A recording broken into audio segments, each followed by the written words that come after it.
Отчаявшаяся мать не могла понять, почему все няни увольняются одна за другой, но когда она решает записать комнату своего сына, то видит невероятно пугающее зрелище. Было пасмурное утро, когда Бритни вернулась домой после долгой смены в больнице. Ее глаза, отяжелевшие от усталости, с трудом оставались открытыми.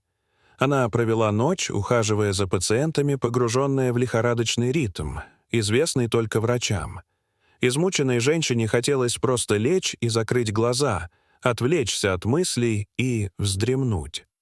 Но внезапно Бритни была удивлена появлением няни, которая казалась взволнованной и испуганной. «Бритни, мне нужно с тобой поговорить», — дрожащим голосом сказала няня по имени Элизабет. Мать сразу забеспокоилась, решив, что с ее малышом что-то случилось. «Что случилось, Элизабет? С Сэмом все в порядке?» — спросила она, испуганно вскакивая с дивана, ее сердце бешено колотилось. Девушка покачала головой, сказав: «Это не Сэм. С ним все в порядке, но он кое-что делает в своей комнате. Вы должны это знать». Молодая женщина была так напугана, что едва могла говорить. «Послушайте, миссис Бритни, мне очень нравитесь вы и Сэм, но я больше не могу здесь работать. Я увольняюсь», — сказала няня. Бритни была шокирована.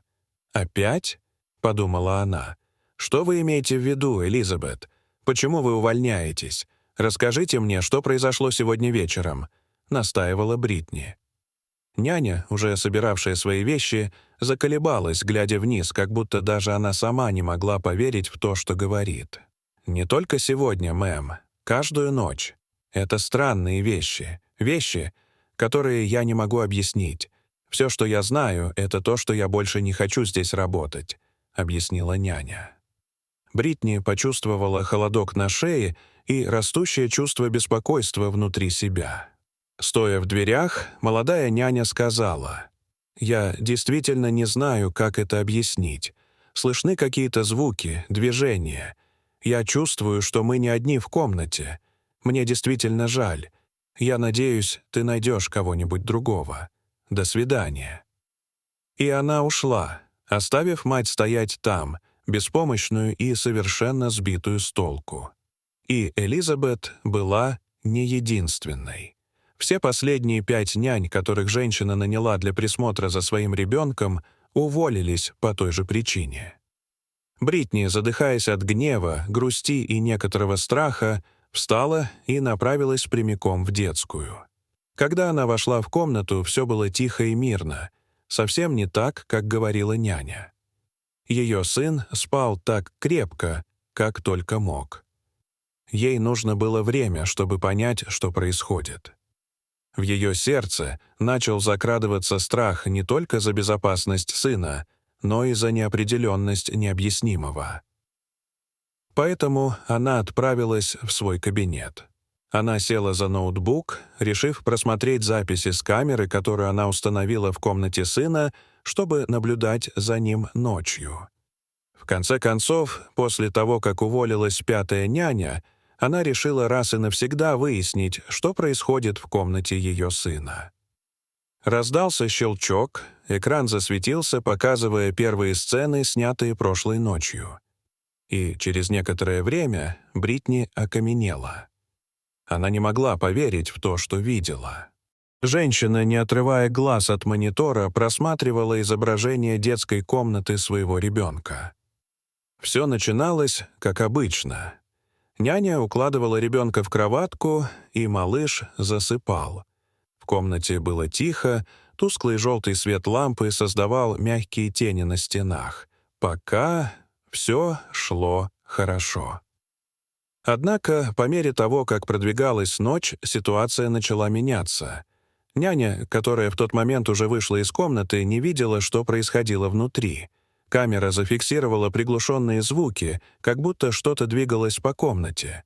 Сначала Бритни подумала, что это может быть из-за ветра или, возможно, из-за каких-то помех в работе устройства. Но затем звуки участились, и предметы начали двигаться без объяснения причин. С полки упала книга. По полу покатился мяч, к которому никто не прикоснулся. Внезапно в комнату вошла няня и пришла в ужас. Мать почувствовала, как по ее телу пробежал холодок. Но прежде чем мы продолжим рассказ, мы хотим знать, что бы вы сделали, если бы были на месте этой матери. Вы бы тоже испугались?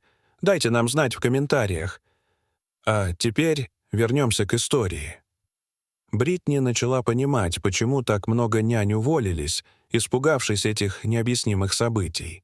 На мгновение Бритни усомнилась в собственном здравомыслии, задаваясь вопросом, было ли то, что она видела, реальностью. На снимках маленький Сэм, казалось, совершенно не замечал, что происходит вокруг него. Он мирно спал, хотя иногда шевелил своими маленькими ручками, и тогда предметы вокруг него в комнате, казалось, начинали жить своей собственной жизнью. Женщина внимательно следила за этими изображениями, пытаясь найти какую-нибудь зацепку, какое-нибудь указание, которое объяснило бы сверхъестественные события, но затем она увидела нечто, заставившее ее сердце сжаться. По камере быстро пробежала тень, едва заметная, но достаточная, чтобы Бритни насторожилась. Что это было? Она перемотала запись назад, пытаясь снова увидеть тень, но все происходило слишком быстро, как будто она играла с ней. Женщина задумалась, что еще могло происходить в этом доме. Что еще няня видела и не рассказала ей. Страх и неуверенность охватили ее. Она знала, что должна что-то сделать, но что? Как она могла бороться с тем, что едва могла понять? Пока она размышляла, в ее голове начала формироваться идея. Возможно, всему этому было логическое объяснение, которое она упустила из виду. В конце концов, Бритни была женщиной науки, и вера в сверхъестественное была не для нее, хотя ее глаза были свидетелями невообразимого. Она решила, что пришло время продолжить расследование, чтобы по-настоящему понять, что происходило в комнате сына. Однако, чтобы понять таинственные события, произошедшие в комнате этого маленького ребенка, нам нужно немного вернуться назад во времени. Даже сама Бритни задумалась, вспоминая все, начиная с рождения маленького Сэма и заканчивая этим моментом. Мальчик появился на свет дождливым вечером в пятницу, 13-го. Мать помнила каждую деталь — радость, страх, предвкушение, которое она испытывала в тот день, потому что это был ее первый ребенок, а также потому, что рядом с ней не было мужа из-за его смерти. Как врач, она хорошо знала процесс родов, но пережить его в качестве матери было совершенно новым и ошеломляющим опытом. Все прошло хорошо, и Сэм появился на свет, принеся с собой огромное счастье в ее жизнь.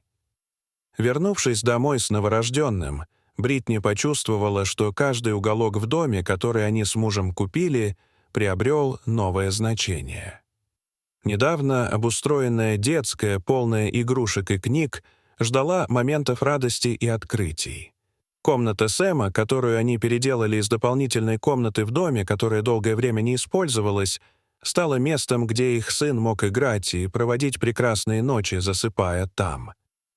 Однако врач не могла избавиться от странного ощущения каждый раз, когда входила в детскую. Как будто в ней была какая-то другая энергия или что-то еще, чего она не могла объяснить, но, казалось, она никогда не была одинока. Первые несколько месяцев все шло гладко, без каких-либо проблем. Однако после того, как Бритни закончила декретный отпуск и вернулась на работу, ей пришлось нанять няню для присмотра за ребенком.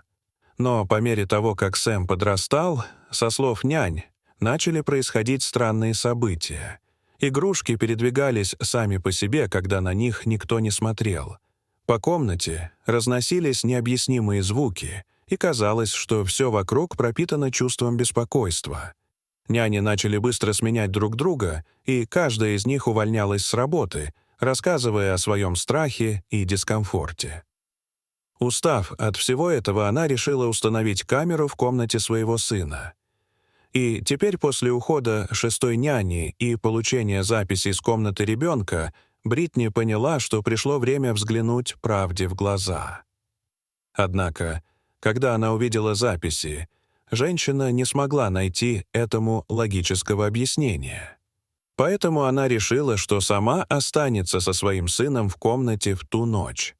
Она хотела испытать на себе то, что описывали няни, но, даже не желая в этом признаваться, ее сердце чуть не выпрыгивало из груди от страха, который начинал овладевать ею. Сидя в кресле, она смотрела, как ее сын спит в своей кроватке. Прошло несколько минут, но ничего не происходило. Затем прошел час. Снова ничего. Прошло еще некоторое время, но ничего необычного не происходило, и женщина начала убеждать себя, что все это просто разыгралось в воображении няни. Но это были и на записях, поэтому она продолжала ждать. Была полночь, и глаза Бритни начали слипаться. Сама того не осознавая, женщина, измученная ежедневной рутиной, заснула. Но затем ее разбудил раздавшийся из ниоткуда шум. Это был маленький сборник рассказов, который упал с полки, заставив ее подпрыгнуть. Она насторожилась и посмотрела на малыша. Он все еще безмятежно спал. Так как же это мог быть он? Внезапно с другой полки упала еще одна игрушка, заставив Бритни вздрогнуть. Мать подбежала и обняла сына, разбудив его. Почему-то она подумала, что это, возможно, проявляются его сны, и если он проснется, то, возможно, они прекратятся. Но это не сработало. Маленькая черная фигурка все еще бегала по комнате. Поскольку было темно, Бритни не могла разглядеть, что это было. Вскоре мимо прошла еще одна тень. Она также услышала звуки, доносящиеся из-за стен. Страх уже овладел этой охваченной паникой матерью, держащей своего ребенка на руках посреди в комнате, но она должна была знать, что происходит. Итак, она быстро включила свет и, полная решимости разгадать тайну, начала исследовать каждый уголок комнаты. Она смотрела игрушки, книги и даже шкаф в поисках какой-нибудь зацепки, которая могла бы объяснить странные события, свидетелем которых она была. Внезапно ее внимание привлек тихий звук, похожий на шепот.